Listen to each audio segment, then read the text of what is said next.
Hello and welcome to Horror Cult Trash Over, the show that discusses all the masterpieces and trash the pieces of genre cinema. I'm Gary. And I'm Chris. And recently, you may not actually believe us that we discuss the trash the pieces of genre cinema. It's been a while. We've had some decent films recently. We have. It's been nice. We have. That's all going to change today. Not necessarily with trash the pieces, unfortunately. But it's original versus remake time. But before we get into that, what's new with Chris and Gary? Okay, disclaimer, don't hate us. For this week's best of the week, what we've been watching, I would like to say a few words. Okay. We at Horror Cult Trash Over do not agree with AI in any form or whatsoever. We are completely against it, taking people's jobs, and it needs to be stopped ASAP because we love films and we love people working in the film industry, and we don't want them to lose their jobs. With that being said, my best of the week is Late Night with the Devil. And yes, I'm aware it has 20 seconds of AI title cards, but aside from that, this is a great achievement in low-budget indie filmmaking that really does deserve attention, regardless of the bad decisions of using 20 seconds of AI in the film that was made 2 years before everyone realized what AI could do and the danger it could put people's jobs in. But that's a whole other conversation. I'm just here to tell you that it's still a very good film, and it's this year's Ghostwatch. And anyone who knows me knows Ghostwatch is one of my favorite films ever, and it's just really funny, really scary, and it's just a really great piece of filmmaking. Yeah, I really enjoyed the film. I thought it was well constructed. I understood the references, the late night TV host, very 70s. And yeah, I really appreciated it. It was funny in parts. Not scary. I thought it was quite campy, which I love in my horror films. And yeah, I really appreciated it. I liked the effects, the kills, as you would say, or I don't want to give too much away, but the gore effect, should I say? Yeah, and I thought the acting was good, and it was a fun time. Yeah, I would call it campy. Personally. It is campy, and I appreciate that. I think anything that commits so much to 70s aesthetic like that is in 2024 is going to be very campy. That's true. Is it also your best of the week? No, my best of the week is Immaculate. Yeah. That's a strong case for that being best of the week. It's very close. Yeah, two great films. But for me, Immaculate pips it to the post. I think just, I don't know, I suppose because it's female-led, really. And I thought it did actually quite a few of the things that Late Night with the Devil did, where it was quite campy and at times, and the horror was good. I think sometimes it relied too much on jump scares, but that's just personal preference for me, because I think there was some great imagery in it as well. Sydney Sweeney very quickly rising to the top of the leading actress totem pole. She's becoming a household name now, and I think films like this will really help her with that. Yeah, no, I loved it. I love the fact that it was one big homage to classic Italian horror, as well as Rosemary's Baby, The Devils, The Omen, The Exorcist, etc., etc. It's one of those films like Malignant that wears its influences on its sleeve, but still very much manages to do its own thing as well with those influences, and great themes in there as well. Very topical for a lot of what's going on today, but done in a clever way where the themes and the messages are very clear, but it doesn't take away from the horror elements or how silly it is at times. But yeah, and it's great to be sitting here in 2024 and telling you that two fantastic indie horror films have been released at the cinema on the same week. It's great to see. I do have a worst of the week. Do you? Do you have a very clear worst of the week? I do, yes. It is Michael J. Murphy's Stay. Yes. We did say on the last episode that we would update you on our Michael J. Murphy journey. Mm-hmm. It's been going good. It's been going good. We had Death in the Family. That was fun. It was all right. Yeah, we had Invitation to Hell. Great. That was very enjoyable. The Last Night, which was a double bill with Invitation to Hell on its initial release. I really, really liked The Last Night. Really camp. Michael J. Murphy bringing us those gays killing gays. Happy Ever After, I thought was good.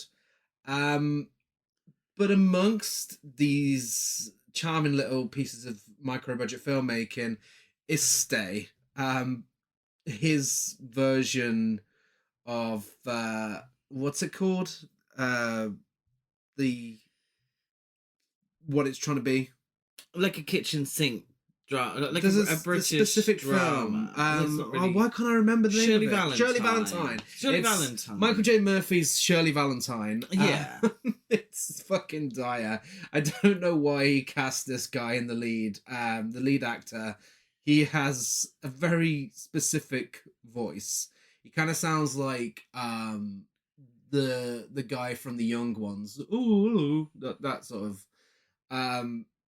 He's not a romantic leading man, and it's very jarring. Yeah, it felt like it's just under an hour, so it felt like some version of a play for today. Yeah. So I think it was very much going for like a Mike Lee sort of energy. And I don't think that's what Michael J. Murphy was good at. No. I mean, stick to the horror and exploitation, because that works so much better on a micro budget. I mean, whereas this just felt quite tedious. It was a little boring. The characters weren't very interesting. And that's, what you need to go for if you're going for this micro budgeted character study. Yeah. We need to be interested in the characters, because at least in a horror film, just lop one of their heads off halfway through and I'm entertained. But what he is really good at is melodrama. So I was really surprised that didn't play into this. Because it is melodramatic, but it's just boring. Yeah. I think it's a bit of a dud. Yeah. To be fair. But it's the only dud we found so far. Yeah. Like the only really bad one. Well, I mean, it depends what you like from films, because some people would watch all of his films and be like, this is bottom of the barrel bullshit. Yeah. They really would hate it, because it's dubbed, it's micro-budgeted, it's silly, like you said, melodramatic at times, and that's not for everyone. It is for us. Yeah. So we're a little disappointed, because Stay was just, I think it took itself a little too seriously. It did. Actually. I haven't watched much else other than that. We watched Mesa of Lost Women. Yes. Something. Yeah, that was really enjoyable. So another sort of micro-budgeted box set that we own is the Orman family, and we had Mesa of the Lost Women, which was the first film directed by Ron Ormond. We had that randomly on a really cheap DVD. Yeah. It looked like shit. But I loved it. It was silly, campy, Ed Wood vibes. Yeah. So yeah, really enjoyed that. Our erotic thriller. It's been a while since we've had one. Well, no, it wasn't. We did one last week, didn't we? Torment. It was our erotic thriller. Yeah, Torment kicked Friday, off our Michael J. Murphy obsession. So we're continuing our erotic thriller Fridays. This was on a Saturday instead, because we had to reschedule. But it's Evil Instinct. Yes. A Category 3 film from Hong Kong. Hong Kong's Basic Instinct. Yeah, essentially. It was very much a take on Basic Instinct. Some of it was lost in translation, let's be fair. But other parts were very sort of dramatized. Good effort. Yeah, Good effort. For an erotic thriller. I really enjoyed it. For a film that is an erotic thriller and looks like a straight-to-TV erotic thriller, it wasn't terrible. And I thought it was really well written, considering. Had a good energy to it. Yeah. It wasn't boring. So yeah, it was good. Yeah. I'd highly recommend. That seems really difficult to get hold of as well. We just randomly found the DVD. From 1999. I don't know how much it was, but hopefully 88 Films does it as part of their category 3. Yeah, I could imagine that being the case. Yeah. It should definitely get an updated It release. seems there's lots of category Yeah. 3 films that prime for release, and we've actually, I don't think we've watched a dud so far. No, we haven't watched that many. We haven't, no. But yes, speaking of duds, yes, picture it, it's 2003, and Freddy vs. Jason. My mind's gone blank. My mind's gone absolutely blank. I listed all these off to you earlier. Freddy vs. Jason, Texas Chainsaw Massacre, House of the Dead. No. Was it House of the Dead? Yeah, House of the Dead. All you're talking about good films. all of these horror films. Was it House of 1,000 Corpses? House of 1,000 Corpses. All these new horror films being released. The 2000s were a rough time for horror, but Final Destination 2. Final Destination 2. It wasn't terrible. Wasn't terrible this year, and it was the one year when I was really thriving in getting into films. I discovered The Lost Boys this year. It was either this year or the year before that I watched Friday the 13th. The first horror film I paid proper attention to, watching in full. I was watching so much stuff that I shouldn't have been watching at 11 years old. I was going to say you were 11.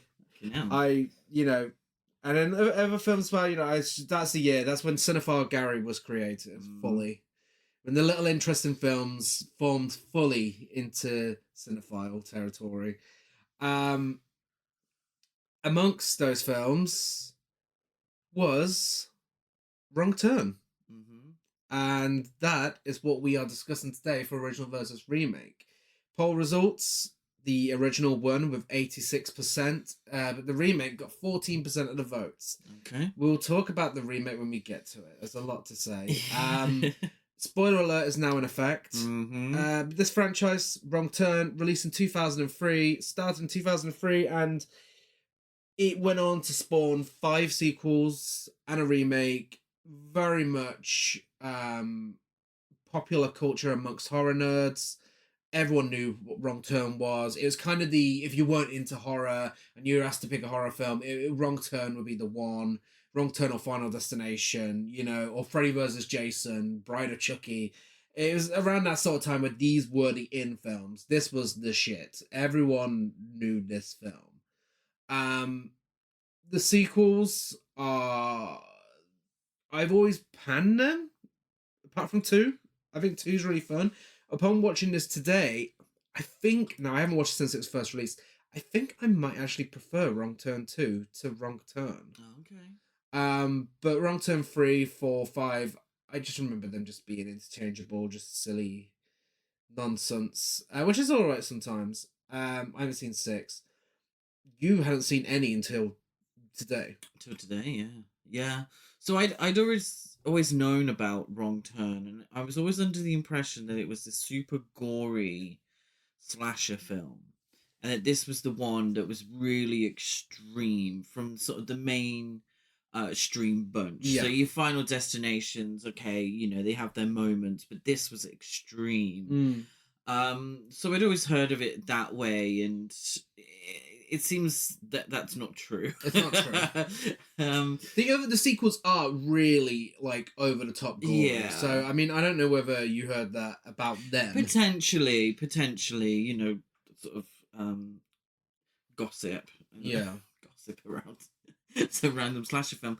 But I'd known of them. I wasn't too interested because around this time I was into horror films, but I was kind of discovering the classics. Yeah.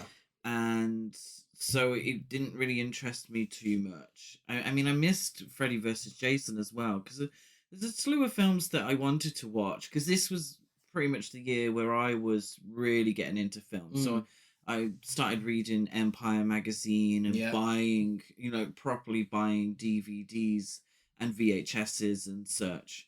So I was kind of getting more into the classics. So I was watching... Nightmare on Elm Street before this point, but I was, picking up Carrie and Hellraiser and all the ones that I was meant to be watching. Yeah. before you watch this modern stuff. Yeah. And now it's like 21 years later, and it's like, oh shit, this ain't modern anymore, and I still haven't watched it. Scary thought that the time difference between this and the remake is the same time difference between this and 1985. Well, yeah. Does this mean then that we're going to start seeing more remakes of films from the 2000s? Are we going to see Gothica remake soon? Was Gothica a success? I don't think so. But hey, neither was the original Prom Night. That's true. That's true. This original Wrong Turn was directed by Rob Schmidt. He did Fran K, Room for Murder, Worst Thing About Coming Out. I don't think it's like that. Oh. Fear Itself, The Spirit Box, The Alphabet Killer, Masters of Horror, Right to Die, An American Town, Crime and Punishment in Suburbia.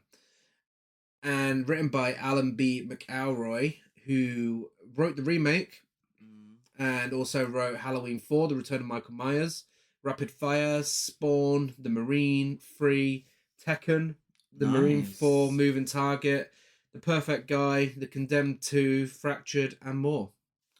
They're quite prolific, really. I mean, there's a lot of films that we've heard of there. Not necessarily the best, but I was gonna say I actually can't comment on any of them or how good they are. I mean, Halloween 4 is not a bad sequel. Always a lot of fun to go back to. Yeah. Years earlier, before Wrong Turn was made, cult horror director John Carpenter and another writer, James Nichols, wrote unproduced horror thriller script called Prey, which had a plot that was very similar to both Wrong Turn and The Hills of Eyes 2 from 2007. Carpenter described his Prey script as a mix of Deliverance and a Texas Chainsaw Massacre. The main characters of the script were 3 young women who go on a trip through the woods in order to get to some mountain, but then they are captured by an inbred family living in the woods, and the father of the family wants to use the women as breeders. At one point in the story of the script, the last surviving woman escapes from the inbred family, and just like in this film, the family members start hunting after her through the woods, but end up being killed by her during the hunt, and father of the family getting captured and put in prison. I think there's a hint there that they could have stolen this a little from John Carpenter, but honestly, honey, that is 1,000 films. It is. It is. There are so many films like that. In fact, one of the things I realised today is that this isn't as effective as it was in 2003 because there are so many fucking films like this. Yeah, and maybe that's why I wasn't as impressed as maybe I thought I was going to be. And that's not to say it's a bad film. And we'll obviously get into that as we discuss the film in greater detail. But it's part of what was coined hillbilly horror. Yeah. So we have things like Deliverance, Texas Chainsaw Massacre, Wrong Turn, House of a Thousand Corpses. You would also describe as that. Is it The Prey, Deranged, Motel Hell? Yeah. If I'm remembering correctly. All that sort of Eaten Alive is the one I'm thinking of. Yeah. That sort of fear of the backwoods. The fear of these people who are in many ways stuck in the past, and these nice white bright students, teenagers with their beautiful hair and their full face of makeup. They get lost in the woods, and these terrible inbred people, they hound them and kill them and all that stuff, and it both of these films deal with that to a certain extent, and it plays very much on stereotypes and the idea that these are so inbred that they've become mutated is, I feel, a way of sort of distancing them so it doesn't feel as offensive. With these sort of places, if we have them so inbred that we don't recognize them as human beings and then have them as cannibals as well, so that they're completely out there, then the idea that we're kind of being insulting to a certain demographic of people isn't quite there. But we can still kind of say, well, you know, if you really look into it, it is fear of the South rising Yeah. again, the whole Mhm. Civil War, North and South divide, the Yeah. Confederacy, all that stuff playing very much into it. And we've always said on this podcast that horror films are so effective at pinpointing a place in history, so effective at doing that and speaking on issues, because they're at heart very melodramatic. So we're not sort of lost in that melodrama, so they can say something else without us getting Yeah. mixed up. Now sometimes they say too much, which we'll get on to. But I actually don't think Wrong Turn really says that much anyway. No. But its mere existence as Yeah. this hillbilly horror, Mhm. as it's termed, you know, and especially, and I don't know the significance of it, because in 2003 we got 3 major hillbilly horrors within the same year: Yeah. the Texas Chainsaw Massacre remake, which is essentially the same film, Mhm. and House of a Thousand Corpses, which Yeah. is very much A rip-off of Texas Chainsaw Massacre. yeah, but almost a parody, Yeah. almost a comedy at times around this idea. So I think it's very interesting. Yeah. Yeah, and I did try to do a little research on it, and there's not much out there. So if anyone can recommend a book or an article that speaks on this subgenre, I'd be really interested. Yeah. Because It's interesting there isn't a documentary about it yet. yeah, and as a sort of look at American history, I find it fascinating. Yeah. No, definitely. It's made on a budget of $12.6 million, and it made $28.6 million at the box office. Oh, you go Wrong Turn. Despite having minimal promotion, Oh. because the MPAA deemed the majority of TV spots and trailers too intense for viewers. Even the commercials that were aired were heavily trimmed. See, this is I suppose this is what when I say rumors, when I say I heard, I probably read a couple of reviews on IMDb back in the day that said, "Oh, this is the most extreme film." So maybe that's where I got it from, but Potentially. And a top-notch piece of research here. Website Mr. Skin posted the top 10 horror series with the most female nude scenes on October 2020. Oh. What do you think the franchise with the most nudity is? Friday the 13th. Close. Oh. You'd never get it. I'd never get it. Witchcraft with 77 female nude scenes. Oh, okay. I don't even remember the first one having any. That's ridiculous. Who's in the... Oh wait, no, I'm thinking of Witchboard. What is Witchcraft? Witchboard. What is Witchcraft? I've never. Yeah, you're thinking Witchboard. So Witchcraft is the first film is from 1988. After 300 years, they are back. A new mother and her child move into her mother-in-law's dark old mansion. She soon begins to suspect that neither the house nor her mother-in-law are quite what they seem to be. How many films are in that franchise? I think there's quite a few, if I'm being honest.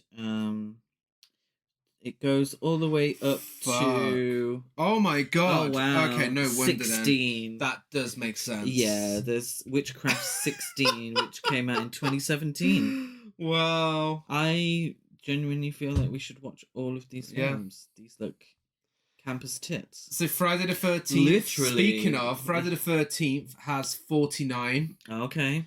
Hellraiser is 24. Wrong Turn has 17. Okay. Piranha has 16. Okay. Piranha 3D and 3 Double D. Of course. I was going to say, I don't remember. Yeah. Hostel has 14. Silent Night Deadly Night has 14. Halloween has 14. And Amityville has 9. There is no nudity in this first Wrong Turn film. But, or that number, that 17 is made up from the sequels. There isn't any in the remake either. Why is there nudity in Amityville? Like, what is happening? There's some very awkward incest in Amityville too. Is there really? Yeah. Is it Amityville? The remake? Did Margot... Melissa... Did she wear something quite sheer in the first one? Oh, yeah, there was nudity in the first one, yeah. Yeah, there is, Melissa isn't there? George. There's a sex scene in the remake. Oh. Yeah. Oh, wow. But there we go. There's some nudity trivia There for we you. go. And if you did the same for men, Oh, yeah. Hellraiser has one Willy. Yeah. With that being said, let's talk about our first feature presentation. On a weekend getaway, I just found this tied to a tree back there. Somebody did this. one wrong turn Hello? We're looking for a phone. made 4 friends trespassers on deadly ground. There's terror around every turn. Wrong turn. We're all gonna die. Yes, so Wrong Turn 2003, or as it's better known, honey, you've got a wrong turn coming. 2 college students, Rich Stoker and Haley Smith, are rock climbing in a remote forest of West Virginia. When Rich reaches the top of a cliff they are climbing, he is suddenly murdered before he can help Hallie up. I'm going to say Hallie. Hallie. Thank God, because he's a proper condescending prick. Yeah. Like, literally, she's struggling. Oh, come on, Hallie, you can do it. And women's rights. And then she slips. Yeah. And she's screaming. And he's like, oh, who are you screaming to? Who are you screaming for? There's no one else around. She's like, I'm screaming to you, you dickhead. Help me up. So he's killed up. He was killed off screen. And then Thrown off the cliff. And thrown off the cliff, yes. And someone begins to yank Hallie up the cliff. Excuse me. Forcing her to cut the rope and fall to the ground. She attempts to escape, but is caught in a line of barbed wire and pulled back into the woods, screaming. And I think it's an interesting opening kill. For me personally, I'm used to them being more over the top. Yeah.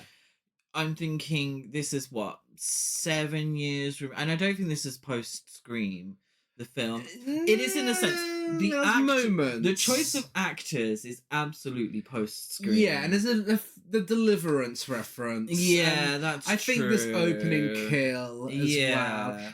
It would be more Scream if we knew who she was. I don't think she was a big name. No, that's true. But I do think there are moments of post-Scream in there. I feel like this is the year where it kind of stopped. Yeah. I mean, this is the last of it.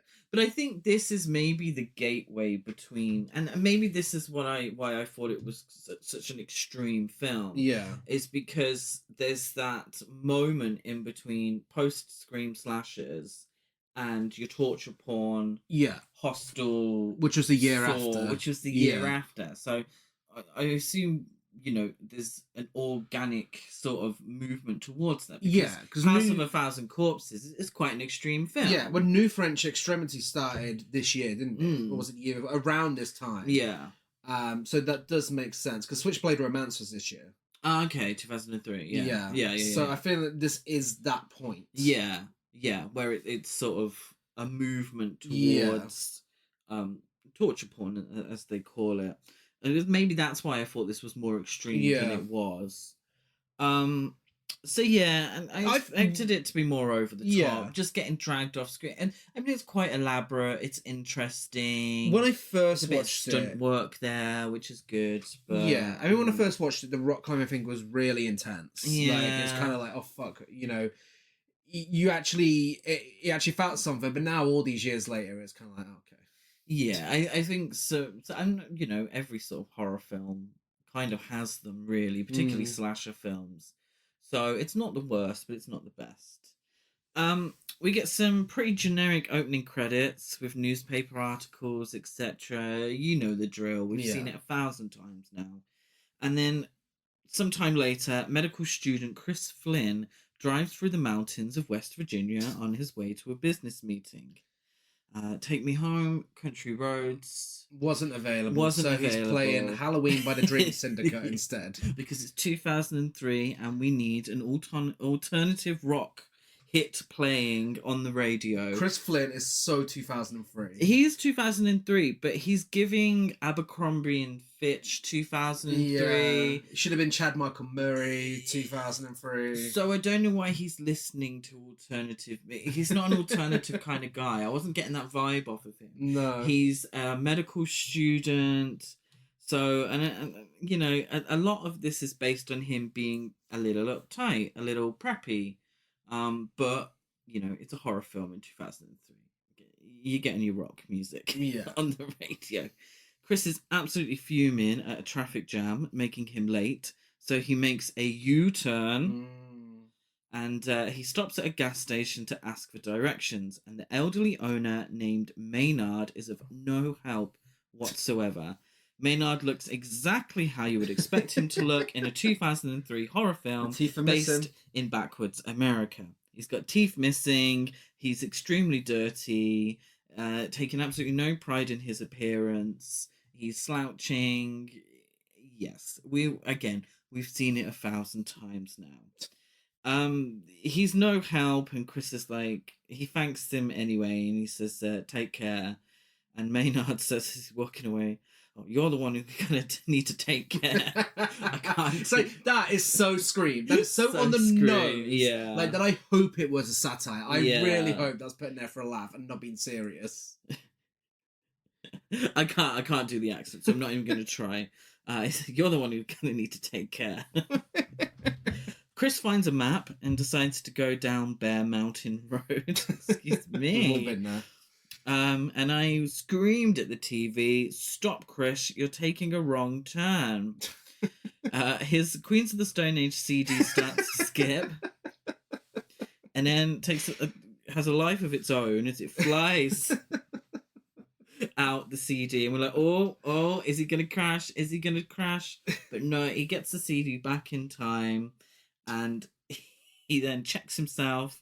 Checks his hair in the mirror, and then he crashes after spotting a deer. Yes, obviously it's isn't a hillbilly horror film about a dead animal on the side of the road. He bumps into the reason that this film made money. Okay, so into pre-production when McElroy had decided to drop the idea of Chris Flynn's victim company being late 20s adults in order to attract the teenage slasher horror crowd.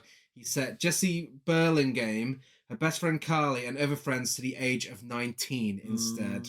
Setting them as college teenagers still in their freshman year of higher education. The decision came about when referring to the scripted opening of the film in which rock climbing college teenage couple Hallie and Rich are subsequently killed by the Mountain Men. Everyone in this film is meant to be 19. Absolutely. Okay, this is foolishness because it's silly. Because I don't know if anybody else does. If you do, then let me know. But I assume no one else does. No one watches these films and realizes how old these people are. Like in Scream, they're high school students because we see them at school. Yeah, so there are horror films that are based around school. Okay? And that appeals to a teen market. Yeah. But I couldn't give two tits if they're in college or not. Yeah. And it's probably a throwaway line in the film anyway. I mean, it's Elijah Dushku from Buffy. Like that's it. It's Jeremy Sisto from Clueless. Yeah. Like, I know he's not a teenager. Yeah. It's like, these are faces that I recognize from other films. I don't care if they're playing teens or not. And other people may do. I don't know. Well, the idea is that the younger audience who the tickets are going to be sold to, the idea is that they want to watch people their age. So there might be a little strange being a teenager watching it and looking at someone clearly in their late 20s, early 30s. Well, it's meant to be the same age as you. Let's get into that because Chris collides with a stopped car whose tires have been punctured, and the car belongs to a group of generic college students on a camping trip. We have two couples and a single lady. Yeah. So Jessie is the beautiful young single lady and obvious final girl. If only she was nicer, she could find herself a nice fella to look after her. Maybe Chris could be that man. I'm glad it doesn't go there though. Oh, it does a little bit. It hints at it. Oh, really. Okay. There's spoiler alert for later, but there's definitely a hug under a waterfall. There is, yeah. Like, why are you hugging under a waterfall? Like, it just and I commend It's it a scary for not, situation. for not going for cheap TNA. Yeah. I actually do commend Yeah. the film to a certain degree. But absolutely, if this was made in 1983, they would have shagged under that waterfall. Let's make it very Well, she clear. wouldn't because she's final girl. Because she's final girl. Well, spoiler alert, he's final boy as well. Yeah, that's true. It's So true. they do. Was he a big name? Desmond Harrington. That was his name. If I Yeah. remember correctly, I knew He's like him. top build. He is the top of the build. Yeah, I remember him from The Hole 2 years previously. Okay. Now, I don't think that was a huge film.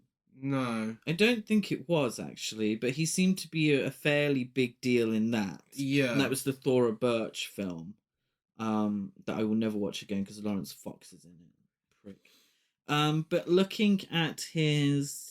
Oh, he was in Ghost Ship the year before. Ghost Ship. So... We Were Soldiers the year Okay. before, which I think was a fairly big film. Yeah, no, definitely a big name. Taken, the TV Yeah. series, which I think I remember being quite Yeah. big. So I think Eliza Dushku is the biggest name. And Yes. she's the selling point of the film. Yeah. I knew her from Buffy the Vampire Slayer. Yeah, of course. But then obviously she was in Bring It On and all that business. So she's a tough girl. She is. She's into survival. She's a tough girl. She's into survival, but because she's a tough girl, she has to be a little bit of a man hater as well. She's a bit off. She's a bit off for Chris from the get go. They don't vibe. They're not. They're not Yeah. meshing. No. He's too uptight, Yeah. and she's just a down to girl. Uh-huh. She's a down to earth girl. So opposites might attract. We'll find out. So we then have the first of our two couples, which is Carly. She loves to show off her midriff in classic early 2000s fashion. And we get Scott. There's Carly's fiance, who is very clearly played by a 29-year-old Jeremy Sisto.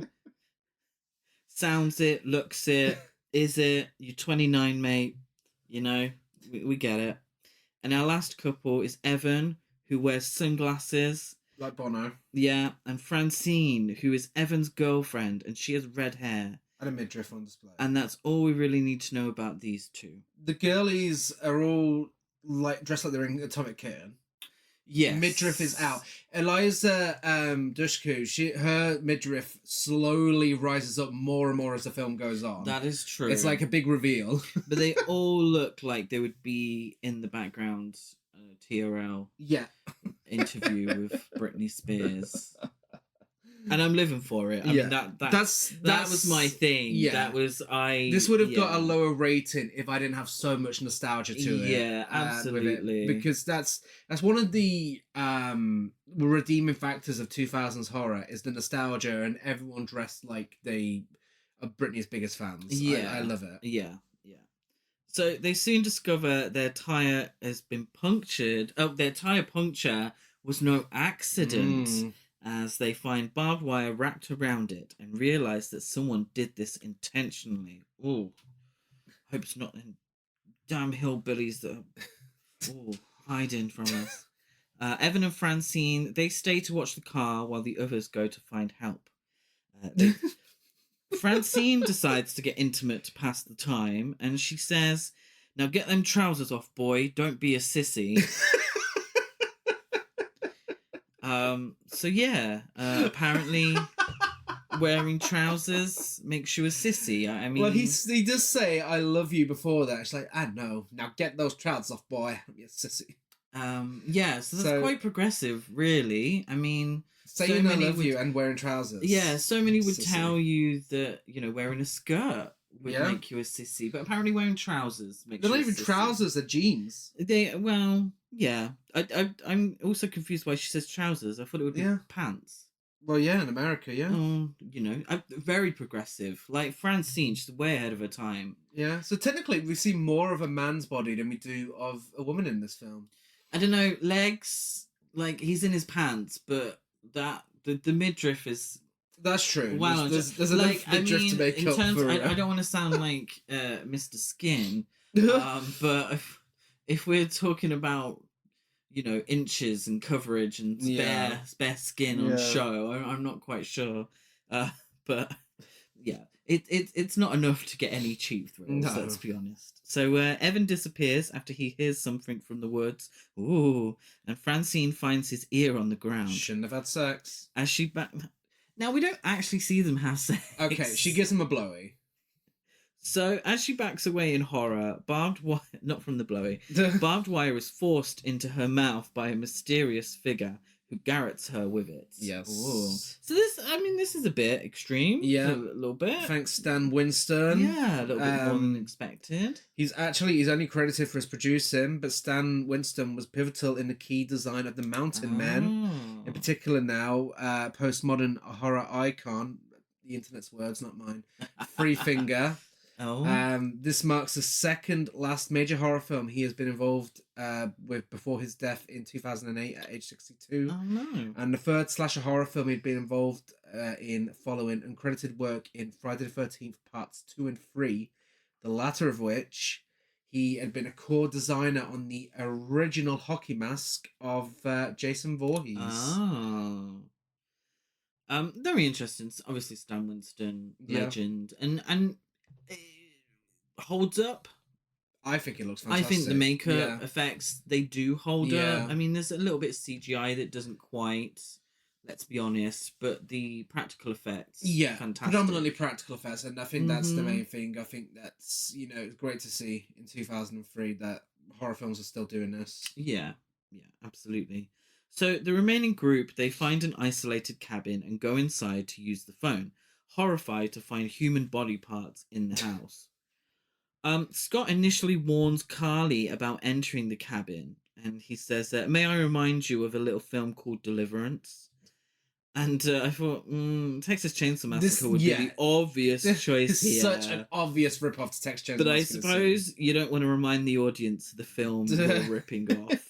So this scene is really, really Texas Chainsaw Massacre. It is. Because, I suppose Deliverance, to a certain extent as well, and you haven't seen Deliverance. No. Deliverance was probably one of the first, like, real extreme films that I watched. Like, I'd watched horror, but it was always the campy stuff. So A Nightmare on Elm Street, by the time I watched it, seemed some of it seemed a little dated. The horror didn't really hit as it probably would have in 1984.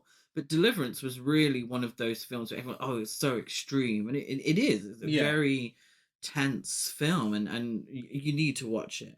I think it's a masterpiece.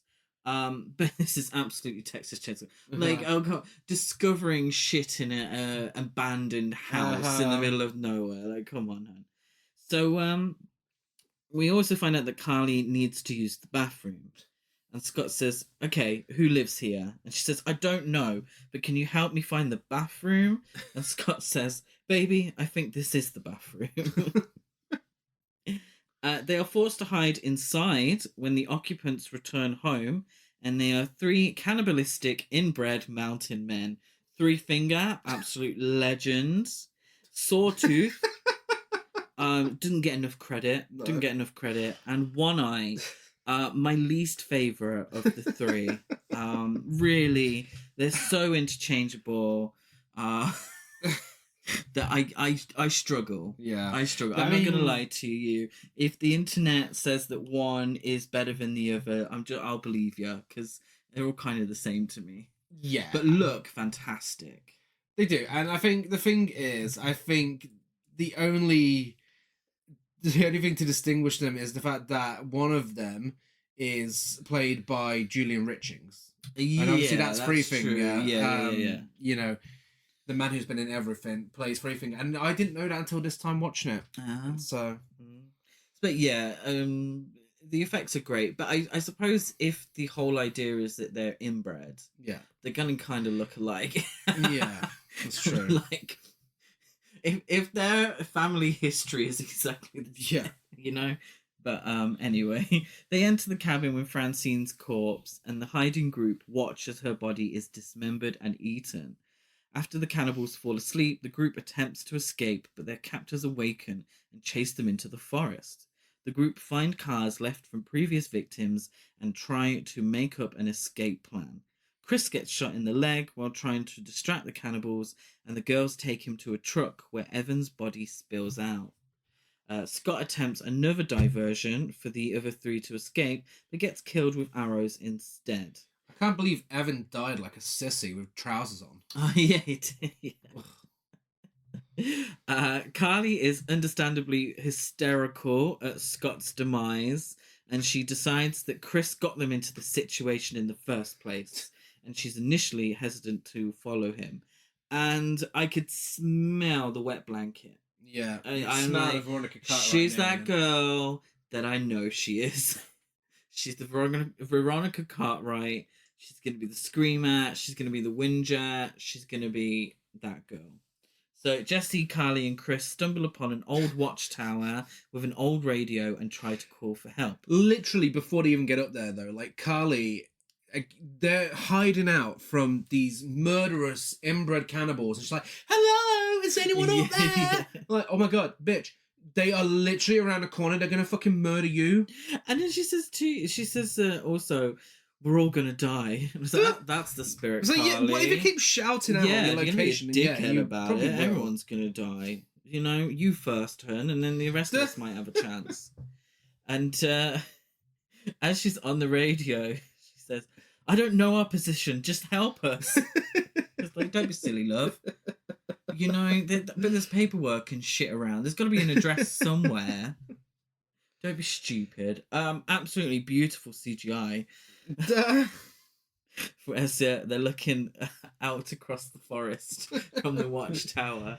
It's something that hasn't aged very well. I love how they're looking out, and I know they're looking to see where they are, but they're looking out as if it's the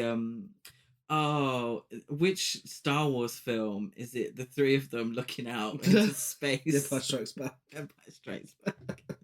It looks exactly like that. Like they're having like a family photo taken or something. The cannibals arrive and are alerted when the radio starts responding to the group's call. Unable to get inside, the attackers set the tower on fire.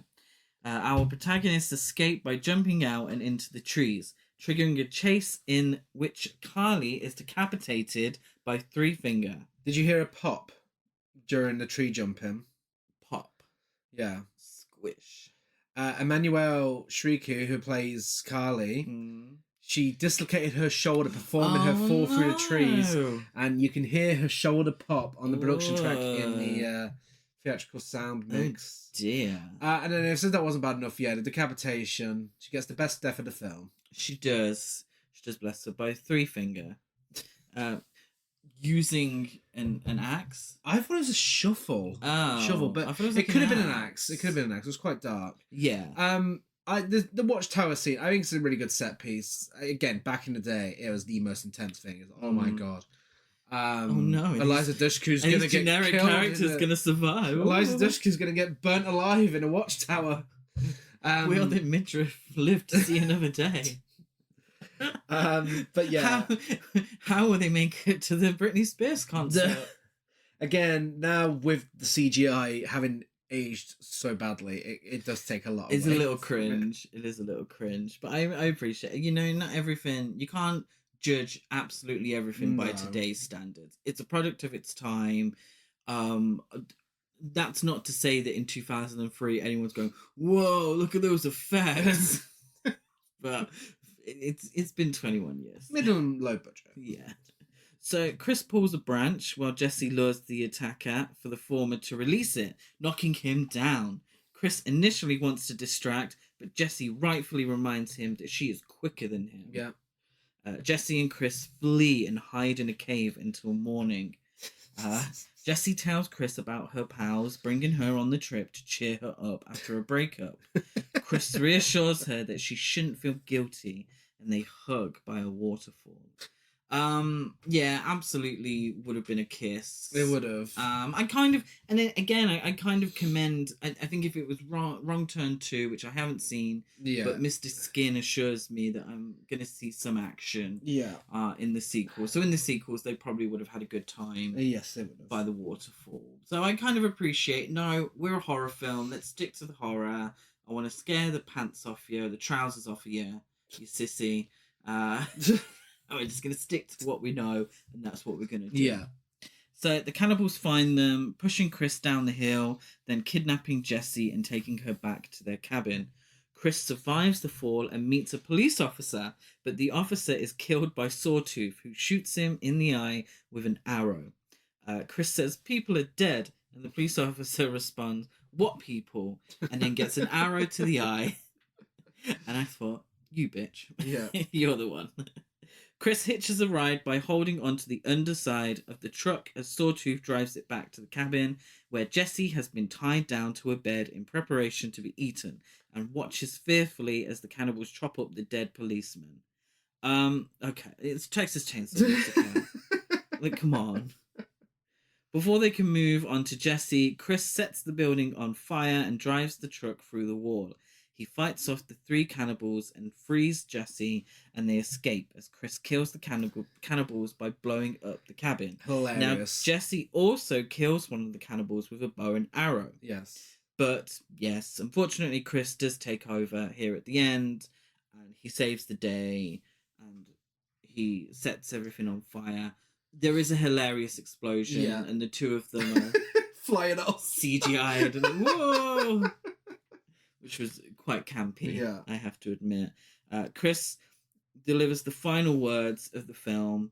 "Come on, motherfuckers, just die." The pair then drive out of the forest in the cannibals' pickup truck and stumble upon Maynard's gas station nearby. Chris takes the map before he and Jessie leave. And in a mid-credits scene, a deputy sheriff who had received the radio call earlier investigates the remains of the destroyed cabin. Laughing insanely, Three Finger, who survived the explosion, rises and kills the deputy. And of course, we end on a generic rock song. "Wish I May" by Breaking Benjamin. Yes. A band I've heard of, actually, so maybe not generic. Bit of new metal. Oh, I apologise. But yeah, that's Wrong Turn 2003. That's it. It goes from A to B. Within 84 minutes. Within 84 minutes. It does what it needs to do. And I actually really appreciate it. You know, did it reinvent the genre? No, of course not. No. Was it absolutely thrilling and groundbreaking and wonderful? No. Maybe I was expecting more when it comes to the death scenes. Although what we get is quite good, but I feel like I was kind of promised a little more than what was delivered. Yeah. But it's literally said, this is a horror film. We're going to stick to the horror. We're going to give you 84 minutes of horror. This is what we're going to give you. You know, it does exactly what it says on the tin. Inbred cannibals. Yeah. Killing and eating people. Yeah. That's what you get. Let's, to remind ourselves that the original Texas Chainsaw Massacre isn't the longest film on the planet. No. And certainly doesn't have to be. It's an intense horror film. Mm-hmm. It gets down to business. And I appreciated it for that. Yeah. No, I thought it was fine. It's a fun piece of nostalgia. A little generic. I didn't find the characters too interesting, so I wasn't exactly invested in them. Like I actually couldn't care less when so many of them died, and then I was a little annoyed that we didn't get a final girl. We got a final girl and boy, and I don't like it when men save the day in these films. I think when I first watched it, I was more invested in Elisha Dushku because of Buffy. So I think I was more invested in the actress rather than the character. And I mean, that's why these films get well-known actresses and actors, because it kind of makes up for the lacking character development, because you know who to care for. That's why Drew Barrymore worked so well in Scream, because you cared for her straight away, because it was Drew Barrymore. It's at the end of the day, it's fun, and that's all it needs to be. Mm-hmm. It is what it is. It exists, and it makes for some great nostalgic viewing. And I wouldn't be against watching it again. Yeah.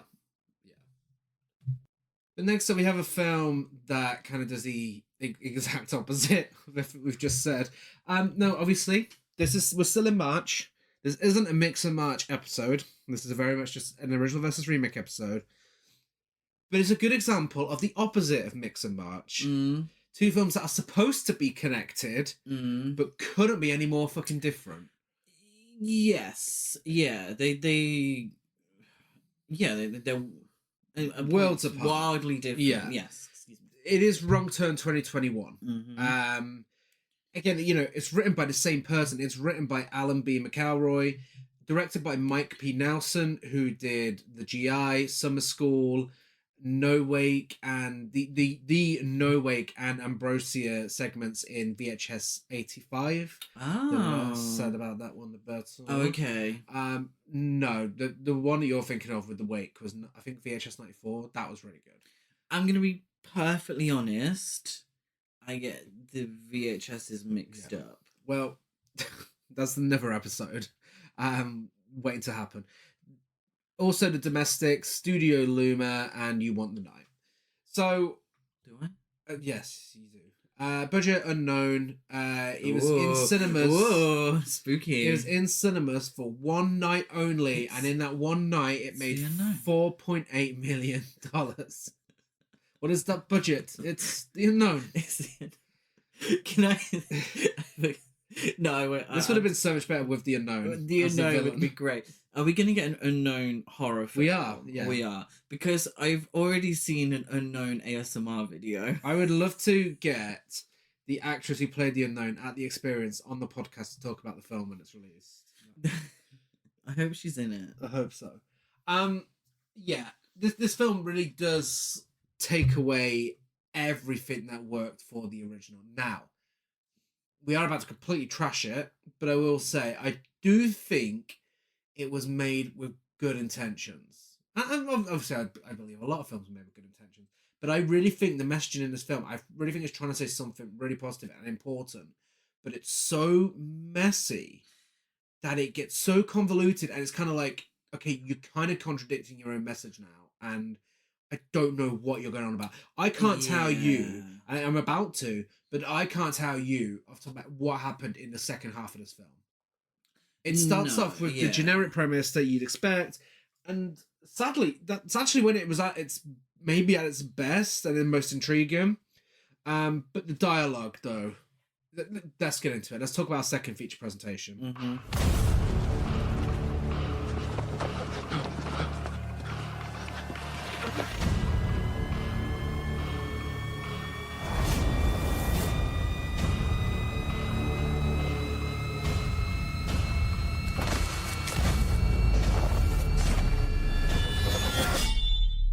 They said they would be the foundation on which a new nation would be built. From every mound, let freedom ring.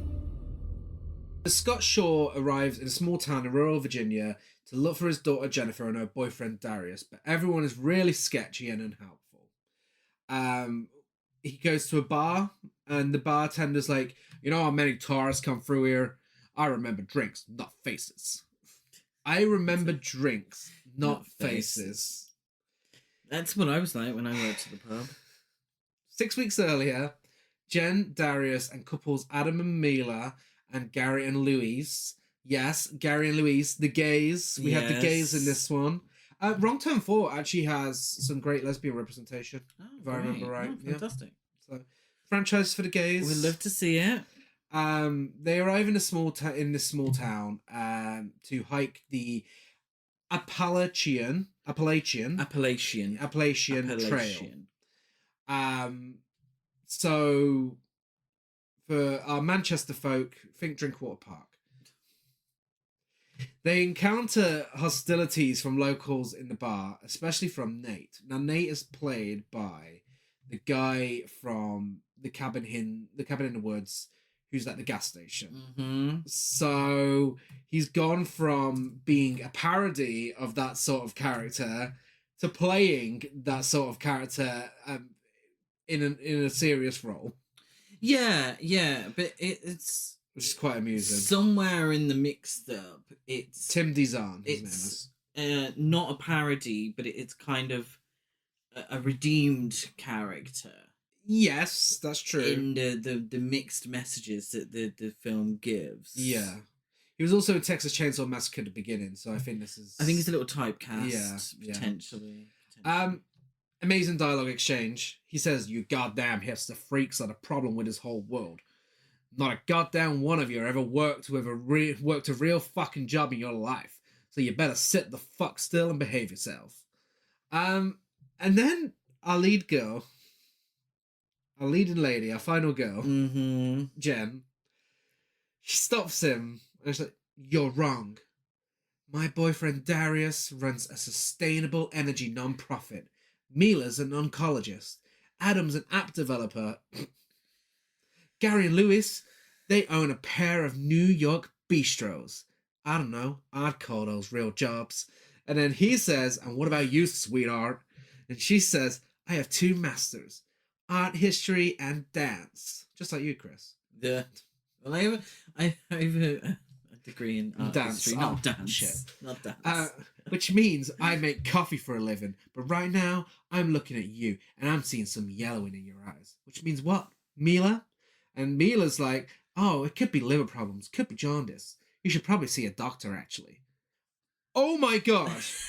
Oh my god. Now, I would like to say for a minute that I think it's great that the original film and this film it's written by a person of colour.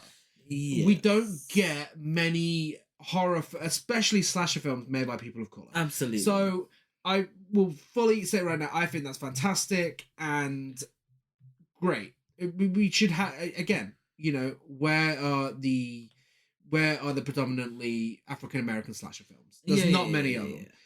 Now, obviously, he doesn't bring it into the characters, but he doesn't need to. But it's great that we have him behind the scenes.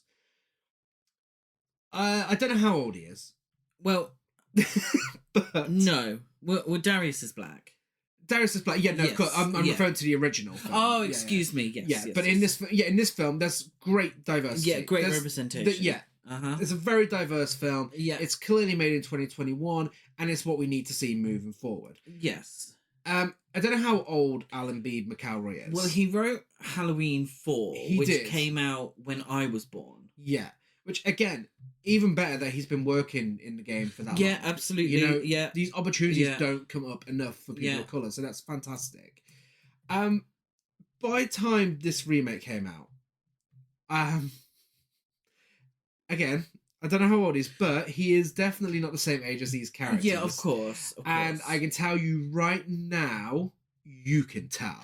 Yes. This is definitely a film that is made by an older person who very much he's writing what he thinks younger people talk like. Yeah, absolutely. Yeah. So it's I feel like I'm split and I can't quite figure out where the film is coming from, because obviously he wrote the original Wrong Turn, which is a hillbilly horror film. Yeah.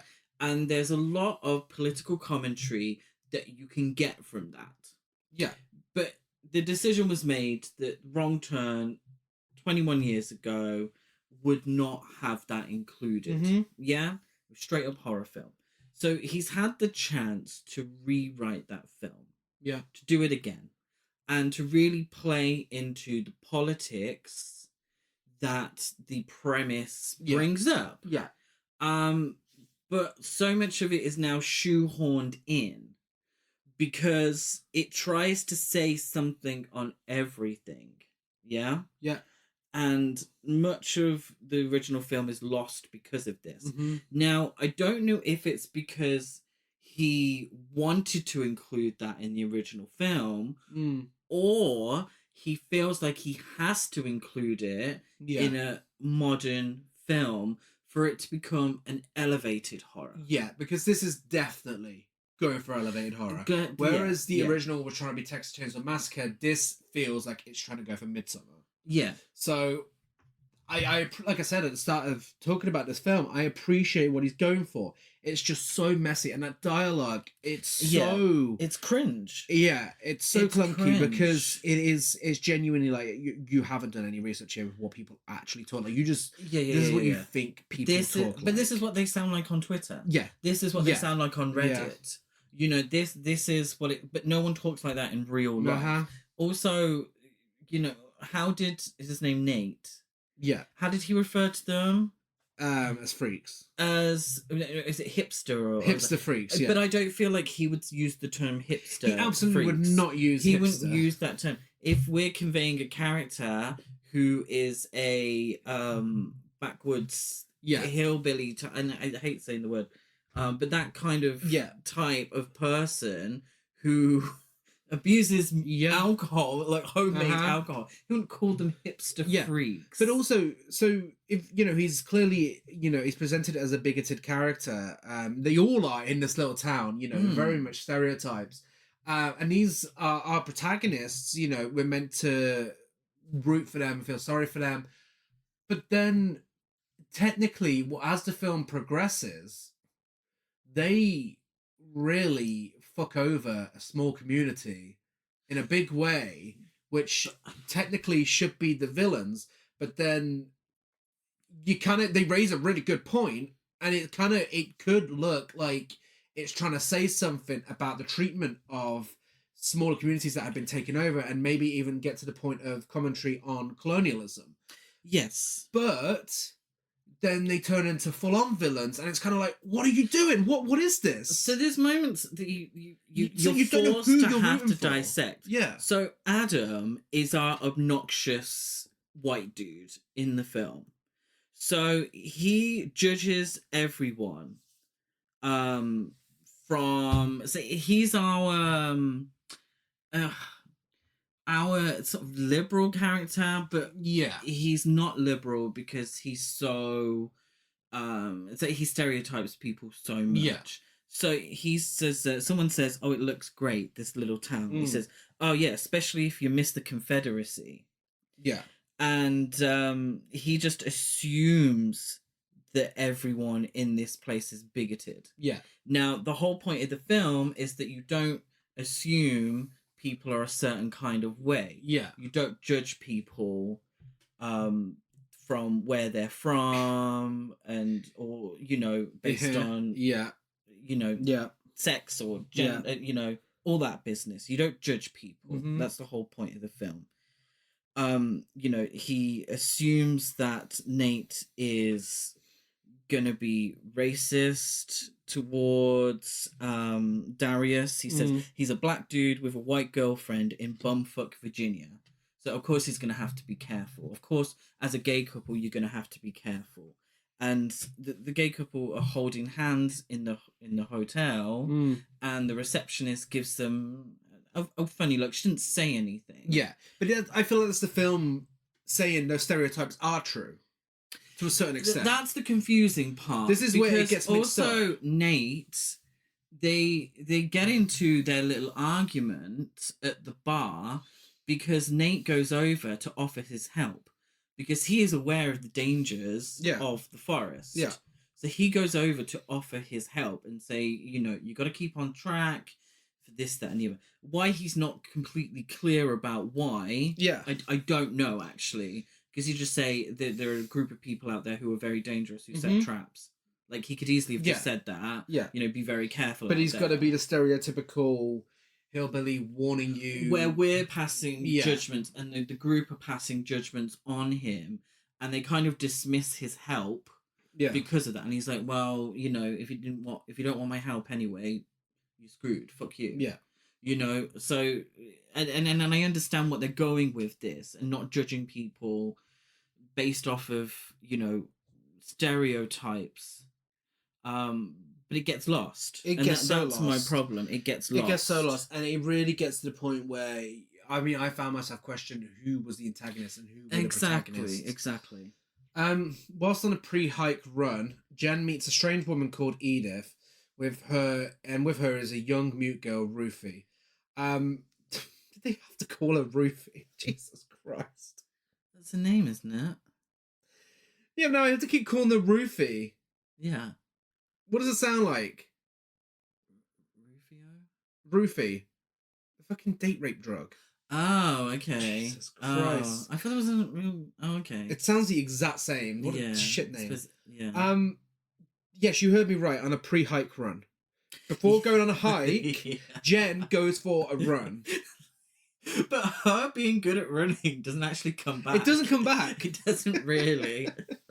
It's not like this is foreboding that she's gonna have to run a long distance later in the film. Like, she runs, you know, to escape, but everyone else kind of runs as well. There's nothing establishing her as the best runner in the group. No, this is just in there to... I went to go on this massive hike. Am I not skinny enough as it is that I have to go for a run before the hike? I feel like this Gotta is get just, my exercise in. Yeah, this is just in there to establish her as the all-American yoga doing, avocado smoothie drinking white girl. But she's the nice girl that doesn't judge people. Doesn't judge people. So she meets these, you know, people who would be judged that's why as... that's why the scene is there. Yeah, and it's absolutely. kind of there to kind of prove your point about how they're trying to say not to judge people from first impressions. Mm-hmm. Pointless, because one of them actually is fully deep into the cult and part of the evil side of things. They're supposedly... We're getting there. Yeah. They begin their hike, and despite warnings, go off the trail to find an old fort. Some might say they took a wrong turn.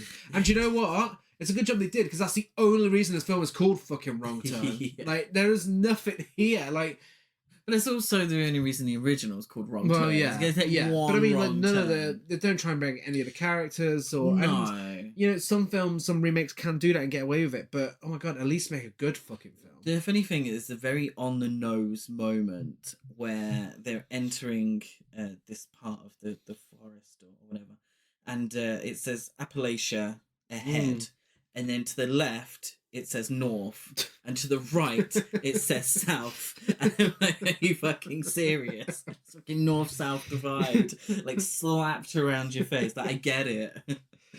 Well, a huge homophobic tree trunk rolls down the hill and fatally crushes Gary. Get a gay character in the Which film. I hope isn't foreboding for our walk next weekend. You get a gay character called Gary in a film. It's fucking first one to die. He is. Great. Chris survived the first one, you know? Yeah. Although, I'm not sure if he was gay. That probably explain why he Gave didn't her a try gay it best on friend under the hug. waterfall. Yeah. Under the waterfall. Why he didn't try it on under the waterfall. They cut away when he started singing TLC. Yeah. Bruised, disoriented, and lost, the group sets up camp for the night, and Luis is fuming. He's like, I'm not leaving Gary out there overnight for animals and insects and whatever the fuck.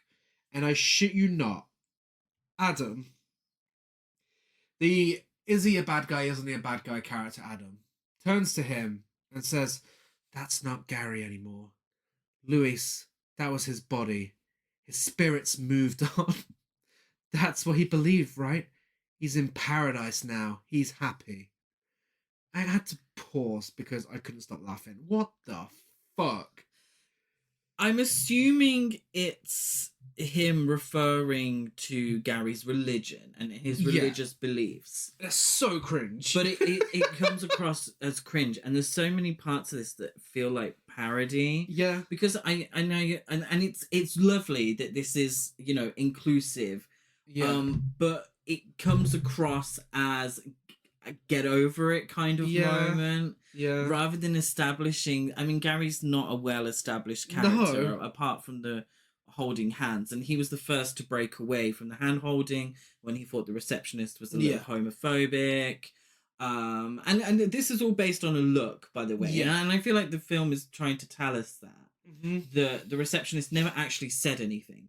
Nobody actually does anything that these characters are assuming. You know, they don't say anything racist. They don't say anything homophobic. No. They don't actually do anything that these people assume that they're going to do because they're from a small town in Virginia. Yeah. So he's obviously inclusive in this and about his religion, which is great, which is fantastic. Yeah. but it comes across as cringe. It does. What I also found quite cringe and hilarious and almost like a parody was when the huge tree trunk rolls down the hill, Mila is videoing it on her phone, and it's just this big CGI tree trunk. Obviously, we're seeing it through her phone on the camera, and everyone's doing like a slow-mo run away from it, and it just looks so silly and so stupid. It feels like a parody. Then it feels like a parody of Gen Z. It really does. It's like, oh, but I definitely that's the intention. No, I don't. This think film takes so. itself so seriously. Yeah. And also, we're saying about the lack of character development. This film is fucking an hour and 50 minutes. There's no long. excuse. And I said before I even watched it, there's no way this needs to be that long. And upon watching it, I can confirm that it does not need to be an hour and 50 minutes. No. The following day, Mila goes missing, as well as their phones. They realise they had been sleeping in a graveyard and find a plaque dated 1859, commemorating the creation of a group of settlers in the mountains called the Foundation, who believed the end of the United States was near. Now, the Foundation was the original title of the film. That's what this was going to be. But then, Wrong Turn gets people viewing. Oh. Yeah. Oh, I see. Okay. Which makes sense. Yeah. Because Darius says it looks like a declaration, and Adam says, yeah, to the Confederacy. And Darius is the first one to sort of call him out, and Adam's not listening, and say, well, 1859, that's the date's not. Yeah. You know, that's not the date. So this is clearly to something else. Yeah. You know, but Adam's not hearing anything. He's not hearing any of it. Yeah. And he's like, one track mind, these people are all, you know, bigots who, you know, want to see the South rise again and all that bullshit. And it's interesting that he takes that stance, a white character, when, you know, you have multiple people of colour in the cast. Yeah. And that's the whole idea. And I think that's what the film is trying to say as well. And it's trying to say too much. And that's the problem with the film. It's trying to talk on, you know, people who I sort of not identify, but consider themselves allies. Yeah. But they're so sort of narrow in their view of what being an ally is that it's sometimes more a hindrance. And they're not being the true ally that they can be. And that's to anything really, you know, to the sort of gay community or to the trans community or, you know, to any sort of race or creed or anything like that. Well, whilst looking for Mila, Adam triggers a trap and is dragged into a pit. Jen, Darius, and Louis come across a barn full of backpacks and clothing, then see Adam trussed to a pole, carried between two men wearing strange costumes and animal skull masks. The friends confront the men by talking like a middle-aged mum of four who's talking to Sky on the phone. Speak English! Speak English! Speak English! It's true. The Facebook mums talking, and the people are talking in a language we don't understand. We don't know what language it is at this point. We don't get subtitles for it. No. Adam breaks free and manically beats one of them to death whilst the other escapes. And immediately I was kind of taken aback. I was like, whoa, hang on a minute. What the fuck? It was like, it actually surprised me. It just seemed a bit extreme. Yeah. Yeah, and like this guy has some underlying anger issues. Yeah. And he's finally found his way of having an excuse to let these anger issues out. Yeah. That's how I feel this Adam character is like. Mila appears after having gone for a bathroom break. Yes. And evaded the two men. So she's still alive. He's just killed this guy for nothing. And they then encounter other traps and are surrounded by more masked men. Mila falls into a pit and is impaled on stakes, thankfully, because she's fucking annoying and she cannot act for shit. Yeah, the acting wasn't good. I'm sorry. She's then killed with an arrow by a member of the Foundation. Jen, Adam, Darius, and Luis are all captured, and back home with the Shaw family, Scott is trying to call his daughter and leaves her a voicemail message to tell her she can have her own office with a coffee machine and all the perks. Oh, a little bit of nepotism. Yeah. That'll get her home. He's then told by his wife, Jen's evil stepmother, to leave it. She's not even evil. She is. She's like, leave it. Who cares about her? Jen's out there finding herself. Maybe you should focus on our boys instead. Oh. Now. Oh, yeah, that's true. Their house. Cinderella. Oh, the old Cinderella. This dynamic and their house, it kind of, I don't know, it made me question if this was trying to be a parody, because it's very much your classic white suburban family, perfect teeth, perfect home, lots of money, got an office job, I can get you a job daughter in my office, you know, avocados on the counter, yoga mat in the kitchen. Yeah. It's kind of like, wait, hang on, are you trying to be funny here? Is this supposed to be funny? Yeah. I don't get it. And like with how over the top she is, and especially with a scene within the final 10 minutes as well, it's like, I don't understand what this is. Because also to have 2 master's degrees means you've had enough money to pay for 2 master's degrees. Yeah. And you're not using them. So it must have been the bank of mum and dad that paid for these 2 master's degrees. And then we're meant to be, and you know, people are allowed to live that way. Yeah. I'm not saying that everybody should live a certain way, but then we're kind of like, is she our, you know, go-getting final girl who's not been through adversity? And I don't really get it. And then, but this is the thing, and then the next scene just confuses it even more, because the group's taken to a primitive settlement deep in the forest, the headquarters of the Foundation, and put before a court. Edith is one of their captors. Morgan, the brother of the man that Adam killed, testifies how Adam murdered his brother Samuel. The group is charged with murder, despite Jen trying to defend Adam by saying he didn't know that it was Samuel because he was wearing a mask. Okay, first of all, you don't know who Samuel is, so what the fuck are you talking about? But second, kind of on the Foundation's side right now, and she's there defending Adam. And it's like, okay, who am I rooting for? Who is the protagonist here? Because Jen, who has come from her white privilege family, has come all the way into the woods, moaning about a terrible life whilst her dad's begging her to take an office job with a coffee machine and all the perks. No pun intended. And then she's gone into this little community who are minding her own business. Yes. Minding her own business, haven't got a lot of money, and they are, you know, a lot lower down on the food chain than Jen. And she's there trying to defend her friend for beating one of their members to death. Yeah, but I don't necessarily agree. Because obviously they've set up traps everywhere. They have. And these traps are designed to kill. Yeah. And I absolutely believe that the big tree log rolling down the hill was a trap. And that was or they had set it up to keep people away. But that's also what I'm getting to.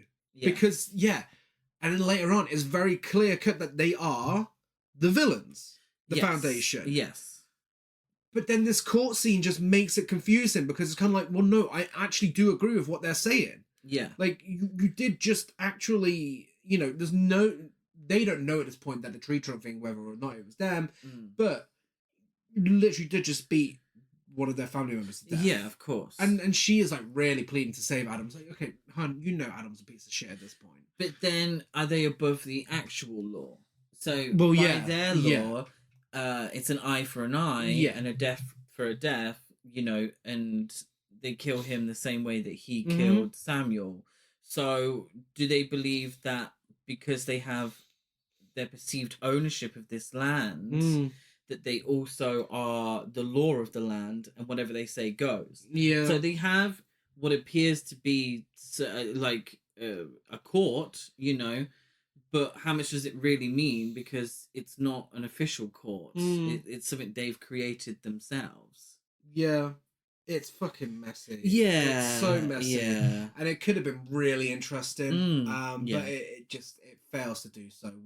It's just so convoluted. From this point on, it's just an absolute mess. And the leader, Venable, sentences Adam to death. The others tried to lie before the court to save his life, only to be exposed as pre-jurors by other witnesses, and are therefore sentenced to darkness for perjury in court.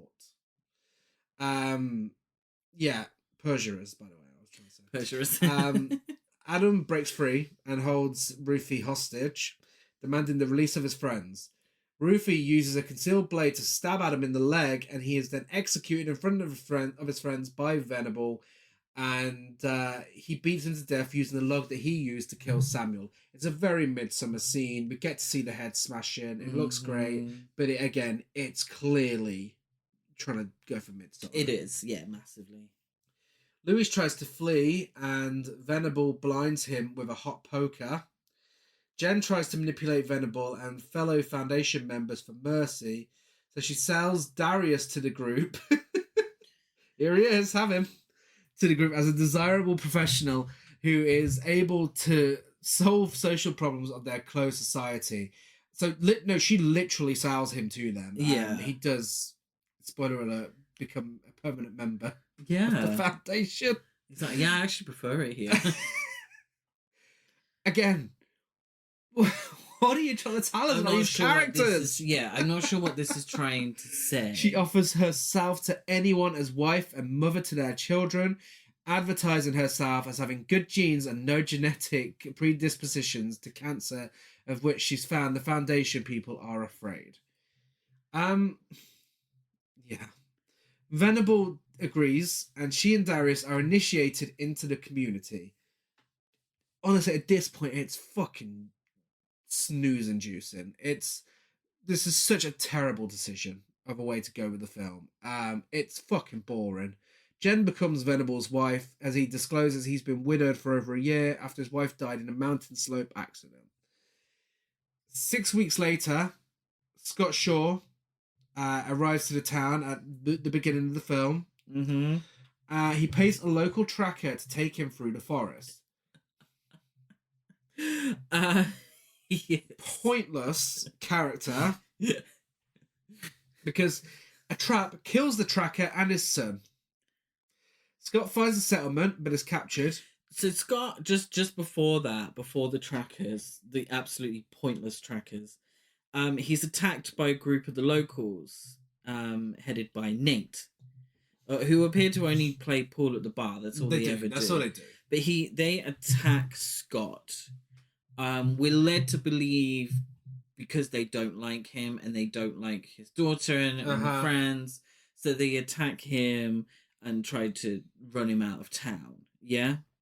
So we're sort of led to believe, like, well, okay, so are these the bad guys now? I thought we weren't meant to judge, but now they've kind of lived up to what we believed them to be. Yeah. And the local tracker is, again, he's very much a stereotype. Yeah. He scolds Scott for wearing a smidge of yellow on his jacket, just a little bit of yellow on his jacket. He says, can't go up there dressed for no ladies' tea party.